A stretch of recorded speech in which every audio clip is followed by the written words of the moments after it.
جمعية الدعوة والإرشاد وتوعية الجاليات بمحافظة بدر.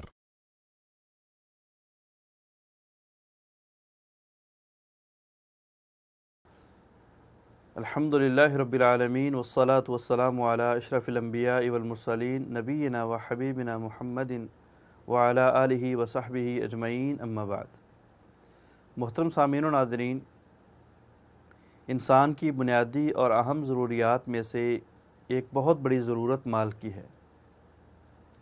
جس کے پاس مال زیادہ ہوتا ہے اس کو امیر کہتے ہیں، اور جس کے پاس مال کی کمی ہوتی ہے اس کو غریب کہتے ہیں۔ اور یہ امیری اور غریبی یہ نظام قدرت ہے، اور اس کے اندر اللہ رب العالمین کی طرف سے بہت زیادہ حکمتیں اور راز پوشیدہ ہیں۔ اگر یہ امیری اور غریبی نہ ہوتی تو کوئی حاکم اور محکوم نہ ہوتا، کوئی سائل اور مسئول نہ ہوتا، اور ان کے حقوق نہ ہوتے، اور ان کی امتیازی خصوصیات اور ان کے اندر فرق نہ ہوتا۔ المہم، جس کے پاس مال کی کمی ہوتی ہے، جس کے پاس مال نہ ہونے کے برابر ہوتا ہے،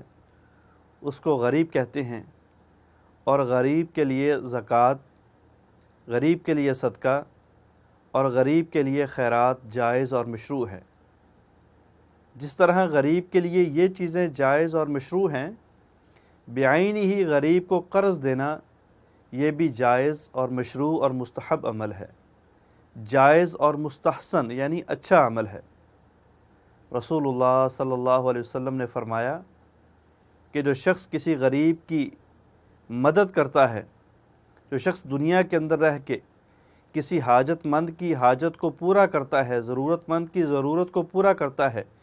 کسی تکلیف کے اندر مبتلا انسان کی تکلیف کو دور کرتا ہے، اللہ تعالیٰ اس نیکی کی وجہ سے، اس کام کی وجہ سے کل قیامت والے دن اس کی تکالیف میں سے کسی تکلیف کو دور کریں گے، اس کی ضروریات میں سے کسی ضرورت کو پورا کریں گے۔ تو غریب کو قرض دے کے اس کی تکلیف کو دور کرنا گویا کہ کل قیامت والے دن اپنی تکالیف میں سے تکلیفوں کو دور کرنا ہے۔ صحابی رسول بیان کرتے ہیں کہ اللہ کے رسول علیہ الصلاۃ والسلام نے غزوہ حنین کے موقع پہ مجھ سے 30 یا 40 ہزار کا قرض لیا، اور واپسی کے اوپر آ کے قرض واپس بھی کیا اور ساتھ دعاؤں سے بھی نوازا۔ اللہ کے رسول علیہ الصلاۃ والسلام نے قرض جیسے عمل کے بارے میں فرمایا کہ تم میں سے بہترین انسان وہ ہے جو قرض دینے کے اندر جلدی کرتا ہے، یعنی قرض کے عمل کو مشروع قرار دیا ہے، جائز قرار دیا ہے۔ اور یاد رکھنا، اگر دنیا کے اندر قرض کی مشروعیت کو ختم کر دیا جائے، اس اچھے اقدام کو جو ہے وہ اٹھانے سے پرہیز کیا جائے، تو پھر ہمارے ملکوں کے اندر، ہمارے نظام کے اندر، ہماری زندگی کے اندر سود جیسا عمل آئے گا، اور آج بینکوں کے اندر بھی موجود ہے۔ سود دے کے غریب کو، اس کو خودکشی کے اوپر مجبور کر دیا جاتا ہے،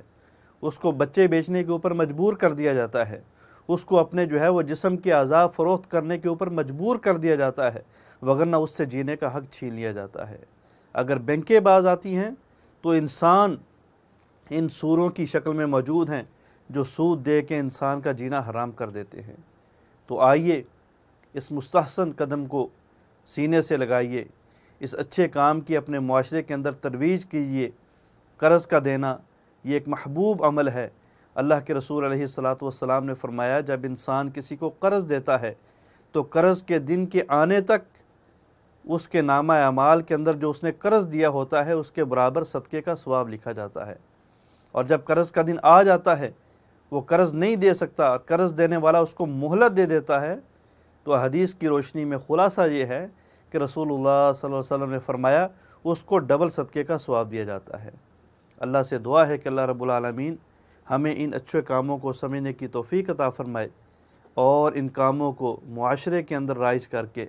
معاشرے کے اندر ان کی ترویج کر کے، معاشرے کے اندر ان کو لاگو کر کے غریبوں اور مسکینوں کے حقوق کو سمجھنے کی اور ان کی تکلیفوں کو دور کرنے کی توفیق عطا فرمائے۔ وآخر دعوانا الحمد للہ رب العالمین۔